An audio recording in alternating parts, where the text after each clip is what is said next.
शाह महमूद कुरैशी की जेल में तबीयत नासाज हो गई। जज अबुल हसनात जुल्करनैन ने जेल इंतज़ामिया की दरख्वास्त पर शाह महमूद कुरैशी को हस्पताल मुंतकिल करने का हुक्म दिया।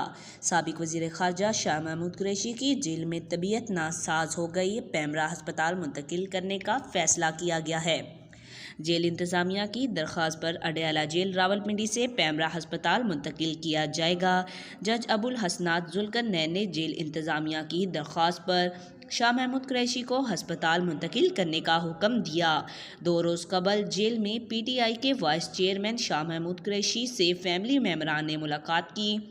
जेल ज़राए के मुताबिक शाह महमूद कुरैशी से फैमिली मेम्बरान की मुलाकात कॉन्फ्रेंस रूम में कराई गई।